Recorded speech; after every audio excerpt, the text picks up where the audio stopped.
Hello નમસ્કાર વિદ્યાર્થી મિત્રો, વેદ ડિજિટલ એજ્યુકેશનમાં આપનું હાર્દિક સ્વાગત છે।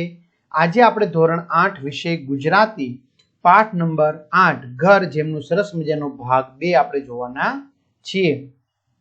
તો ખાસ વિદ્યાર્થી મિત્રો, ચેનલમાં નવા હોય તો ચેનલ સબસ્ક્રાઇબ કરો, બાજુમાં આવેલા બેલ આઇકનને પ્રેસ કરો જેથી તમને અવનવા વિડીયોની માહિતી નોટિફિકેશન મળી શકે। વિડીયો લાઈક કરો, તમારા મિત્રો દોસ્તોને શેર કરો। તો આગળ આપણે ભાગ 1 જોઈ ચૂક્યા છીએ। સરસ મજાનો કે ભાઈ લેખક છે એમને ઘર વેચ્યું છે, બરાબર, કારણ કે એમના ઘણા જૂના પાડોશીઓ ઘર વેચીને જતા રહ્યા છે, પણ એમનું ઘર કેવું છે કે જેમના મા બાપે જાત મહેનત કરી અને સરસ મજાનું ઘર બંધાવ્યું છે। તો એની સરસ મજાની સમજૂતીનો ભાગ 1 તમારે વિડીયો જોવો હોય કે પરીક્ષાના સમયે તમારે પેપર જોવા હોય તો વિદ્યાર્થી મિત્રો, આપણી વેદ ડિજિટલ એજ્યુકેશન નામની એપ્લિકેશનમાંથી તમને બધું મળી જશે, જ્યાંથી 3 થી 12 ધોરણના દરેક વિષયના વિડીયો લેક્ચર, સ્વાધ્યાય અભ્યાસની સમજૂતીના વિડીયો, પરીક્ષા માટે ઉપયોગી મટીરીયલ, જુદા જુદા જિલ્લાના પેપરો, સ્વાધ્યાય પોથી, પ્રોજેક્ટ બુક, આ બધું ગૂગલ પ્લે સ્ટોર કે જ્યાંથી આપણે ગેમ ડાઉનલોડ કરીએ છીએ તો ત્યાં જઈને વેદ ડિજિટલ એજ્યુકેશન નામની એપ્લિકેશન ડાઉનલોડ કરો। ઓપન કરશો એટલે આ પેજ ખુલે, એમાં તમારા પોતાના મોબાઈલ નંબર નાખો, સેન્ડ ઓટીપી કરો, 4 આંકડાનો ઓટીપી નાખશો એટલે પેડ કોર્સમાં જુદા જુદા પેડ પ્લાન, એક્ઝામ પેપરમાં પેપરો, 3 થી 12 માં 3 થી 12 ના વિડીયો, એમાં તમારું ધોરણ તમારે પસંદ કરવાનું અને વિષય પ્રમાણે પાઠવાઇઝ વિડીયો જોઈ શકશો। આગળ જોઈએ આપણે તો આંગણામાં એમના પરિવારના અબોલ સભ્યો, અબોલ એટલે કે જે બોલી શકતા નથી એવા સભ્યો, ભેંસ, બળદ અને રેલા એટલે કે વાછડા એમને યાદ આવે છે। એ ઘરની ઓસરીમાં મારા દાદી અને પછી દાદાનો ચોકો થયેલો। હવે વિદ્યાર્થી મિત્રો, આપણા મનમાં પ્રશ્ન થાય કે ચોકો એટલે શું, બરાબર? તો દાદી અને દાદાનો ચોકો થયેલો, થોડા વર્ષો પર મારા બાપાનો ચોકો એટલે વિદ્યાર્થી મિત્રો ત્યાં જે મરનાર હોય ને, મૃત્યુ પામનાર, તો મૃત્યુ પામનારને સુવાડવા માટે, મૃત્યુ પામ્યા પછી એને જમીન પર સુવાડે ને, તો એ સુવાડવા માટે લીપીને, એમાં છાણથી લીપે તો લીપીને તૈયાર કરેલી જગ્યા, લીપીને તૈયાર કરેલી જગ્યા એને ચોકો કહેવાય। તો એ ઘરની ઓસરીમાં મારા દાદી મૃત્યુ પામ્યા હતા અને પછી દાદાનો, અને થોડાક વર્ષો પર મારા બાપાનો, એટલે કે થોડાક વર્ષો પછી મારા પિતા પણ મૃત્યુ પામ્યા હતા। એટલે મૃત્યુ પામે ત્યારે નીચે જમીન ઉપર એને સુવડાવે ત્યારે લીપીને તૈયાર કરેલી જગ્યાને ચોકો કહેવાય। અમારા એ ઘરની બંને બાજુએ બીજા ઘર છે। જો અમારા એ જે ઘર છે ગામડે, એ ઘરની બંને બાજુએ, બરાબર, ડાબી અને જમણી બે બાજુએ ઘર છે। એક ઘર છે મારા ખરેખરના આ જન્મ સાથીનું। એક ઘર કોનું છે? જે ખરેખર ના આ જન્મ સાથીનું, બરાબર, મારી સાથે જન્મ થયો હોય એવા મિત્ર, જન્મ સાથીનું, તે પણ બંધ છે। જો એ કેવું છે? અમારા ઘરની જેમ બંધ છે। મારો જન્મ સાથી એટલે મારો મિત્ર, મારો મિત્ર રોટલો રળવા, રોટલો રળવા એટલે કે ગુજરાન ચલાવવા, ગામડે એને કંઈ ખાવા નહીં મળતું હોય, નોકરી ધંધો કાંઈ, બરાબર, મજૂરી નહીં મળતી હોય એટલે એ પૈસા કમાવા માટે, ગુજરાન ચલાવવા માટે એટલે કે રોટલો રળવા દેશના અનેક સ્થળોએ ફરી, દેશના અનેક સ્થળોએ ફર્યો, મોટા મોટા શહેરોમાં ગયો, બરાબર, શું કામ? ગુજરાન ચલાવવા માટે, કે ભાઈ ત્યાં જઈને મજૂરી કરે એટલે જે કંઈ થોડા ઘણા પૈસા મળે તો એનાથી એનું ઘર ચાલે। ફરી ગૃહભંગ, ગૃહભંગ એટલે કે એમની પત્નીનું મરણ, ગૃહભંગ એટલે ઘર ભાંગી જવું, ઘર ભાંગી જવું એટલે કે એમની પત્નીનું મરણ થવું। ગૃહભંગ થઈ હવે અમદાવાદમાં રહે છે, હવે તે અમદાવાદમાં સ્થાયી થઈ ગયો છે। તે પછીના મકાનમાં, મારા મિત્રનું મકાન છે એમના પછીના મકાનમાં કાશીફોય રહેતા હતા। કોણ? કાશીફોય, બરાબર। તેમને ઉઠી ગયે તો વર્ષો થયા, વર્ષો સુધી, જો શું કે છે, કાશીફોય રહેતા હતા એમના પછીના મકાનમાં, એમને ઉઠી ગયા, ઉઠી ગયા તો ટૂંકમાં એને કહેવાનો અર્થ એવો છે કે એને મૃત્યુ પામીને તો ઘણા વર્ષો થઈ ગયા। જ્યાં વર્ષો સુધી એટલે કે ઘણા વર્ષો સુધી રેતની કલાકની સીસી, મિત્રો રેતીની આમ સીસી આવે, ખબર છે? કલાકની આમ, એટલે આમાંથી ધીમે ધીમે રેતી પડે તો 1 કલાકનો સમય વસાર થાય એ ખબર પડે એમ।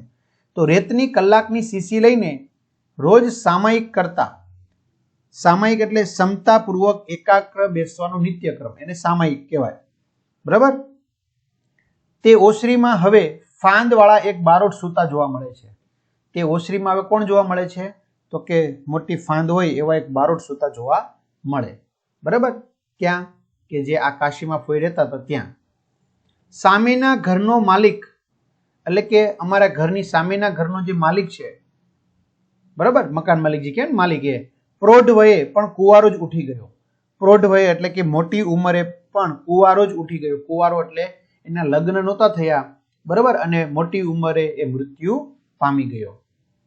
તે પછી જેણે મકાન લીધું તેણે આંગણાના ઝઘડાઓથી પાડોશી હક સ્થાપેલો. જો પછી એ જે સામેવાળો માલિક મોટી ઉંમરે મૃત્યુ પામી ગયો અને એના લગ્ન નહોતા થયા, એટલે પ્રૌઢ વયે જ પણ કુંવારો મરી ગયો. એટલે એ પછી જેણે એનું મકાન લીધું એને પછી એમ કીધું, ભાઈ આ આંગણું આખું મારું છે એમ. પહેલા કેવું હતું વિદ્યાર્થી મિત્રો, તમે ચિત્રમાં જોઈ શકો, કદાચ ખ્યાલ આવી જાય. આ લેખકનું ઘર, આ પાડોશીનું ઘર, તો બધાના આંગણા લગભગ ભેગા હોય. પછી માની લો કે આણે મકાન વેચી નાખ્યું, તો અહીંયા કોઈ રહેવા માટે નવા આવ્યા, તો એ શું કહેશે, હવે આંગણું આખું મારું છે એમ.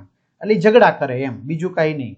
પેલા આંગણા સહિયારા હતા, તો ઝઘડાઓથી પાડોશી હક સ્થાપેલો કે ભાઈ આ મારું છે એમ. એ ઘર પણ એક દિવસ પડી ગયું. એ ઘરે એક દિવસ પડી ગયું અને નવી દિશાને બારણે નવું થયું છે. એટલે માની લો કે આ ઘર છે એ હવે પડી ગયું હોય અહીંયા, બરાબર. એટલે હવે આ બારણું આ બાજુ મૂકે, એટલે આ બાજુ કોઈની સાથે કંઈ મેળાપ થાય નહીં. એટલે કે બીજી બાજુએ એણે બારણું મૂક્યું, કારણ કે ઘર પડી ગયું એટલે નવું મકાન બનાવ્યું, એટલે એણે બીજી બાજુ બારણું મૂકી દીધું. આમ બધું હવે બદલાઈ ગયું છે. લેખક એમ કહે છે કે બધું બદલાઈ ગયું છે, છતાં થવા માંડ્યું કે શા માટે અમારે અમારું એ ઘર વેચી નાખવું. જો આમ જુઓ ને તો હવે ત્યાં રહેવાનું કોઈ ચોક્કસ કારણ નથી, બરાબર. છતાં પણ મનમાં પ્રશ્ન થાય છે કે શા માટે અમારે અમારું ઘર વેચી નાખવું જોઈએ. હકીકતમાં અમારે અમારું ઘર વેચવું જોઈએ નહીં. જૂનું તો એ બાપ દાદાનું ઘર, જો ગમે એટલું જૂનું હોય, 50 વર્ષ 100 વર્ષ, તો એ આપણા બાપ દાદાનું ઘર. એ ઘર છે, એ શું છે? ઘર. માત્ર 4 દિવાલો અને છાપરાનું મકાન નથી. એ મકાન નથી, એ ઘર છે. કારણ કે ઘરમાં એક આત્મા રહેલો છે. બધાનો ભાવ, પ્રેમ, સારા નરસા પ્રસંગો, એ બધું. મકાન પૈસાથી ખરીદી શકાય. જો મકાન છે એને તમારે પૈસાથી ખરીદવું હોય તો ખરીદી શકાય. મકાનને તમે બાંધવું હોય તો બાંધી શકાય. ચાલ્યો 5 લાખ રૂપિયા બાંધી દો મકાન, મને પૈસા લઈને વેચી શકાય. પણ આ તો ઘર છે, ઘર. ઘર એ તો શું છે? તો કે ભાવના છે. કારણ કે એમના લેખકના માતા પિતાએ બંને મહેનત કરી જાતે અને આ આખું ઘર બનાવ્યું છે. એમના પરિવારના સારા નરસા બધા પ્રસંગો ત્યાં કાઢ્યા છે, બરાબર. એટલે એક ભાવના સાથે જોડાયેલું છે. એટલે ઘર એ તો ભાવના છે. ઘર ના હોય તો એ ઘરની ભાવના પણ ભલી. ઘર ન હોય તો કાંઈ નહીં, પણ ન્યા જાય એટલે આપણી આંખને અને હૃદયને ટાઢક તો મળે જ. ખાસ જે શહેરોમાં રહેતા લોકો છે, તો તમને જણાવી દો વિદ્યાર્થી મિત્રો કે જ્યારે કોરોના જેવી મહામારી આવી હતી ત્યારે શહેરોના લોકો એક ગામડે જેવું પણ હતું એવું એમના ઘરે આવ્યા હતા અને એમને આમ શાંતિ થઈ ગઈ હતી. શાંતિ થઈ ગઈ હતી. હા. અને પછી થોડું ઘણું રિપેર કરાવીને અને હવે ત્યાં સમયાંતરે આવતા રહે છે ઘણા ખરા. કારણ કે એ ઘર છે ભાઈ આપણું. એ માત્ર પૈસાથી ખરીદી કે બાંધી શકાય નહીં. ઘરને પૈસાથી ખરીદી શકાય નહીં, પૈસાથી બાંધી શકાય નહીં. એટલે થવા માંડ્યું કે ભલે ઘર જૂનું થાય. લેખકને મનમાં શું થવા માંડ્યું કે કાંઈ વાંધો નહીં, હાલો હવે ભલે ઘર આપણું જૂનું થઈ જાય, ગમે એટલું જીર્ણ થઈ જાય, ભલે ગમે એટલું ખવાઈ જાય, એ ભલે પડી જાય, પણ ઘર છો રહેતું. છો એટલે ભલે, છો એટલે ભલે. એ કે તોય ભલે ઘર રહેતું. ઘરને આપણે વેચવાનું થતું હવે નથી, એવું નક્કી કરી લીધું. તો બીજી બાજુ પાછું મન બીજા તર્ક કરે, વિચાર કરે, નવા નવા આઈડિયા કરે એમ. એક બાજુ લેખકને એમ થાય છે કે ઘર કોઈ દી વેચાય નહીં, ગમે એમ તો આપણું ઘર ઈ ઘર. તો બીજી બાજુ મનમાં પાછું એમ થાય કે આ બધા લાગણી વેડા છે, કે આ બધી લાગણીની વાતો છે, આવું ક્યાંય આવેશમાં આવી જવાય નહીં, બરાબર. જો ગામમાં જવાનું જ ના હોય તો ત્યાં ઘર રાખવાનો શું અર્થ છે? બીજી બાજુ એવો વિચાર આવે કે આ તો બધું ખાલી લાગણીના ભાવુકમાં આવી ગયા લેખક, એટલે એને એમ થાય છે કે ઘર વેચવું નથી. પાછો મનમાં એવો વિચાર આવે કે આપણે કોઈ દી ગામડે જવું જ ન હોય તો પછી ત્યાં ઘર રાખીને ફાયદો શું છે? સારા પૈસા ઉપજે છે, સારા પૈસા મળે છે, એટલે પૈસા ફિક્સ ડિપોઝિટમાં એફડી મૂકો ને તોય તમ તારે લીલા લેર જ છે, તોય તમ તાર બાનો ખર્ચો નીકળી જાય. એટલા પૈસા જે આવશે એમાંથી એ ફિક્સ ડિપોઝિટમાં મૂકી દે એફડીમાં, તોય ઘણું. છેવટે મનમાં બહુ ગડમથલ ચાલી અને છેવટે ઘર કાઢી નાખવાનો વિચાર કર્યો કે હવે ઘર કાઢી નાખવું છે, વેચી નાખવું છે. પણ અમે બધા ભાઈઓએ છેલ્લે સહપરિવાર બાપ દાદાના એ ઘરમાં સાથે રહેવાનો વિચાર કર્યો. એ કે કાંઈ નહીં, હાલો હવે જે થયું હવે ઘરને વેચી નાખવું છે, એ વાત પાકી છે. તો એક કામ કરીએ કે હવે આપણે બધા ભાઈઓ છે ને છેલ્લે સહપરિવાર પરિવાર સાથે, છોકરાઓ, દીકરા દીકરીઓ, વહુ, બધા સાથે બાપ દાદાનું જે આ જૂનું ઘર છે ખોરડું, ત્યાં સાથે રહેવાનો આપણે વિચાર કર્યો કે ભાઈ ત્યાં બધા આપણે એકવાર સાથે રહી આવીએ. પછી કાયમ માટે કાઢી જ નાખવું છે, બરાબર, પછી કાયમ માટે તમારે વેચી જ નાખવું છે, એટલે બધા એકવાર છેલ્લું ક્યાંનું બધા જી આવીએ. તો એ ઘરમાં બધા સાથે રહી લઈએ, એ ઘરમાં બધા આપણે સાથે એકવાર રહી લઈએ. વળે પાછું ઘણા વખતનું બંધ ઘર ખુલ્યું. હાલો બધાએ વિચાર કર્યો લેખકે કે આપણે બધા સહપરિવાર પાછા ત્યાં જઈને એકવાર બધા ભાઈઓ જઈને આપણે ત્યાં રહીએ. એટલે પાછું ત્યાં ગયા એટલે પાછું બંધ ઘર હતું એ ખુલ્યું. જોતામાં તો નાના મોટા પરિવારજનોથી એ ઘર, સૂનું ઘર ગાજતું ગુંજતું થઈ ગયું. એટલે કે જોતામાં થોડાક દિવસ પહેલા ઘર બંધ હતું, ભેકડ લાગતું હતું, પણ હવે ત્યાં નાના મોટા ઘરના બધા સભ્યો આવી ગયા ને કોલાહલ કરવા લાગ્યા, બોલવા લાગ્યા. એટલે જે સૂનું ઘર હતું, બરાબર, એને પણ વાચા ફૂટી ગઈ, એ પણ ગાજતું ગુંજતું થઈ ગયું. મારા એક નગરવાસી એટલે કે ગામના જે મિત્ર હોય એ મિત્રને પણ આ વેળા તો ગામનું ઘર જોવા સાથે લઈ ગયો. શું કહે છે? નગરવાસી, નગર એટલે શહેર, બરાબર. મારા એક શહેરના મિત્રને પણ આ વેળા એટલે કે આ સમયે તો ગામનું ઘર જોવા સાથે લઈ ગયું કે ભાઈ હાલ ને ભાઈ તું મારી ઘરે થોડાક દિવસ, તે કોઈ દી ગામડે ગયો નથી ને, હાલ મારે ભેગો એમ. પુરાણા એટલે જૂના દિવસો પાછા આવ્યા હતા, એટલે કે જૂના દિવસો ફરી પાછા આવ્યા. બાપાના મૃત્યુ પછી મારી બા લગભગ ઉદાસીન રહેતી. મારા બાપા, મારા પિતા મૃત્યુ પામ્યા પછી મારી બા લગભગ જાણે કે શોક મગ્ન રહેતી, ઉદાસ રહેતી. ઘરના પ્રસંગોમાં રસ લેતી નહીં, ઘરના પ્રસંગોમાં કોઈ ધ્યાન ખાસ આપતી નહીં. તે પણ અહીં આવીને સૌની વચ્ચે પ્રસન્ન, આનંદિત રહેવા લાગી. જો મારી બાની અંદર પણ જાણે કે એક નવો જીવ આવી ગયો હોય એવું લાગ્યું. ઉદાસ હતી તો હવે એ પણ પ્રસન્ન થઈ ગઈ. પરંતુ હવે ઘરની પ્રત્યેક દિવાલ મને ઠપકો આપવા લાગી. ઠપકો આપવો એટલે વિદ્યાર્થી મિત્રો ખીજાવવું. ઠપકો આપવો એટલે ખીજાવવું. વડીલો આપણે ઠપકો આપે ને એ. તો હવે ઘરની દરેક દિવાલ, દરેક દિવાલ મને ઠપકો આપવા લાગી. ઓસરીમાં જ્યાં હું હંમેશા બેસતો, જ્યારે હું નાનો હતો, બરાબર, જ્યારે હું અહીંયા ગામડે રહેતા, ત્યારે હું જ્યાં ઓસરીમાં હંમેશા કાયમિક માટે બેસતો, જ્યાં બેસીને પહેલો એકડો ઘૂંટેલો, જે જગ્યાએ બેસીને મેં પહેલો એકડો ઘૂંટેલો, લખવાની શરૂઆત કરી, ભણવાની શરૂઆત કરી, અને જ્યાં બેસીને પછી દરેક રજાઓમાં, જ્યારે હું બહાર ગામ ભણતો અને જ્યારે ઘરે આવતો રજાઓમાં, ત્યારે ઉચ્ચ અભ્યાસના, ઊંચા ભણતરના ગ્રંથો ઉથલાવતો ત્યાં બેઠો, બરાબર. એટલે કે ઉચ્ચ અભ્યાસના પુસ્તકો વાંચતો, જ્યાં જગ્યાએ મેં એકડો ઘૂંટવાની શરૂઆત કરી ભણવાની, અને જે જગ્યાએ મારા ભણતરનો ઉચ્ચ અભ્યાસ હતો તો એ પુસ્તકો વાંચતો ત્યાં બેઠો. ત્યાં ભીતે ટેકો દેતા જ તે મને અંદરથી હચમચાવી રહી. જો મેં ભીતને શું આપ્યો? ટેકો આપ્યો, વોટિંગ આપ્યો, તો જાણે કે મને અંદરથી હચમચાવતી હોય, હલબલાવતી હોય એવું મને લાગ્યું. મેં પાછા વળી તેના પર હાથ ફેરવ્યો. કોના ઉપર? ભીત ઉપર. તે કહી રહી હતી, હું ભીત, આટલે દહાડે આવ્યા અને હવે બસ? એટલે કે તમે ઘણા સમય પછી તો આવ્યા છો અને હવે હું તમારા મકાન વેચી નાખવું છે? હવે બસ પૂરું થઈ ગયું? તમારે અમારી સાથે જે કંઈ નાતો હતો, સંબંધ હતો એ પૂરો થઈ ગયો? હું વ્યગ્ર બની ગયો. વ્યગ્ર એટલે વિદ્યાર્થી મિત્રો શું કહેવાય? વ્યાકુળ, સ્તબ્ધ. હું તો સ્તબ્ધ બની ગયો. હું કરવું? આંગણામાં ખાટલો ઢાળીને બેઠો. વિદ્યાર્થી મિત્રો હવે તમે ચિત્રમાં જો, આંગણામાં ખાટલો ઢાળીને લેખક બેસે છે. એટલે હવે સામે એમને ગાય ભેંસના આ ખીલ્લા દેખાય છે, ગમાણ. ખાટલો ઢાળીને બેઠો. હવે ત્યાં ગમાણ ખાલી હતી. જ્યાં પશુઓને જ્યાં બાંધવામાં આવતું હતું એ શું હતું? ગમાણ. લાકડાનું આમ તો આડું પાટિયું કહેવાય. ખાલી હતી. ખીલ્લા હતા પણ ઢોર ઢાકર એટલે કે ઢોર, ગાય, ભેંસ, બળદ જેવું કઈ હતું ને, ખીલ્લા હતા. પરંતુ એ બધા જ જાણે એ તરફ નજર કરતા એક સાથે ભાંભરી ઉઠ્યા. એટલે કે એ બાજુ હું નજર કરવા ગયો તો જાણે કે એ સમયે જે ગાય ભેંસ બળદ જે હતા એ એક સાથે ભાંભરડા મૂક્યા હોય એવું મને લાગ્યું. એક સાથે ભાંભરી ઉઠ્યા. હું એકદમ ઊભો થઈ ગયો, જાણે કે મને જીવતું લાગ્યું એમ કે ભાઈ અહીંયા આજે ગાય ભેંસ બાંધ્યા છે. શૂન્ય આંખે ભરાયેલું આંગણું જોતો રહ્યો. ઘરના આ નેવા, નેવા એટલે વિદ્યાર્થી મિત્રો ખબર છે ને? હા, જે ઢાળ હોય તે, જે ઢાળ આવે આગળનો ભાગ હોય નેવા કહેવાય.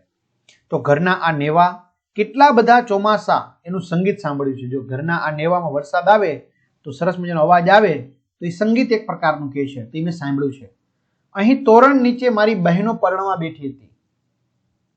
શું કે છે? આ તોરણ નીચે મારી, બરાબર, આ નેવા પૂરા થાય પછી ત્યાંથી મંડપ નાખી ચોળી અને મારી બહેનો છે એ પરણવા બેઠી હતી. અને અહીં દાદી દાદા બાપુની નનામીઓ બંધાઈ હતી. નનામી એટલે ઠાઠડી, આ જે વાંસની લાકડાની હોય ને એના પર.